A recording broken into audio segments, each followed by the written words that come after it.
One point that hasn't been made that I think is relevant is that regardless of what action we take on this bill, is not going to impact the end result.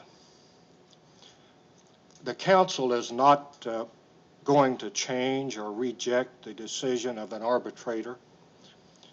It would be unfair to the administration, unfair to the unions that have negotiated this this legislation, this charter amendment. Second point, that, and there has been a good deal of attention given to this issue. My view, this member's view, is that the taxation issue is a red herring.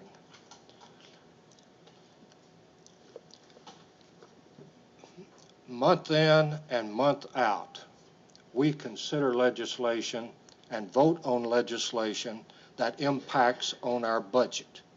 Every time we take action or enter a debate on budgetary issues, we don't stop and debate whether we're going to have to raise taxes or not.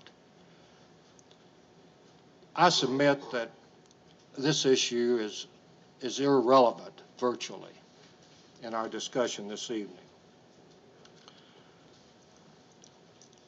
The third point that I want to make is to ask the question of what the Charter Revision Commission intended when it made its recommendation to the council for the issue to go on the ballot. What did the union and the administration intend as they negotiated or discussed the language that would be submitted to the voters?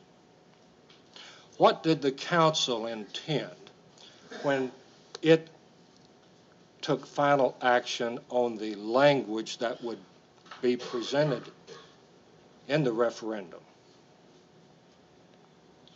What did the voters intend when some of our evidence tonight has been that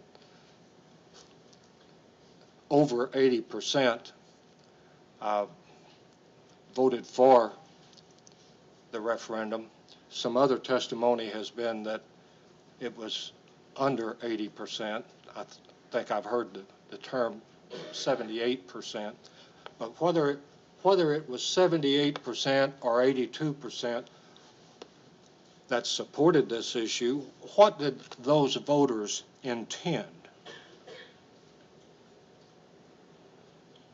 What did the union and the administration intend after the voters had passed the legislation? What did they intend as they negotiated the proposition that would be presented to this council in the form of legislation recommended by the county executive, brought to the council and introduced by the vice chairman on the recommendation of the county council, on the recommendation of the county executive?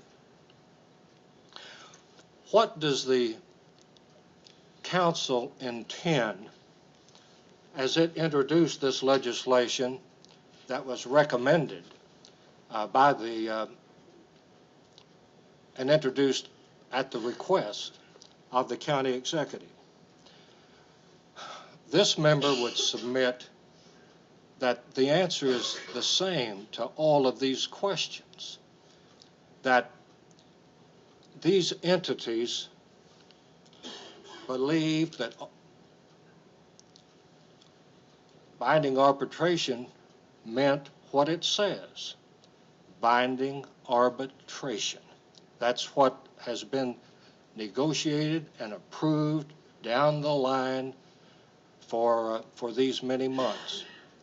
And that's what this bill provides for. Now, fourthly, it seems to this member that the position taken by the Office of Law is somewhat peculiar. And a bit late.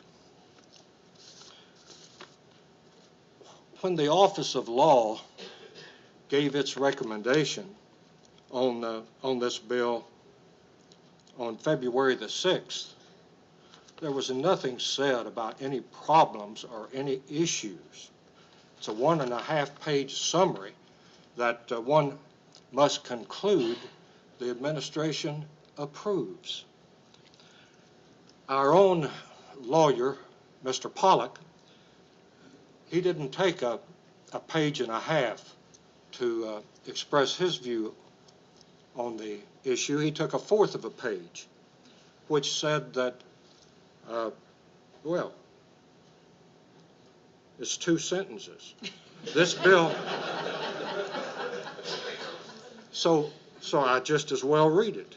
This bill will implement the requirements of Anne Arundel County Charter 812 that was approved by the voters of the county in November 2002, and that requires county council to adopt legislation providing for binding arbitration between the county and certain uniformed public safety employees. The legislative summary provided by the Office of Law adequately explains the substantive provisions of the bill. Finally, I've not addressed the issue of whether binding arbitration is good or bad.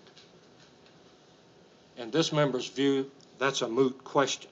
Binding arbitration has been approved by all the parties, including the voting citizens. I long ago gave my rationale for support of binding arbitration. I would submit, Mr. Presiding Chairman, that all of the relevant entities, parties, and most importantly, the citizens of this county have said, pass this legislation, and I hope that we will. Thank you. Thank you, Mr. Burlisson.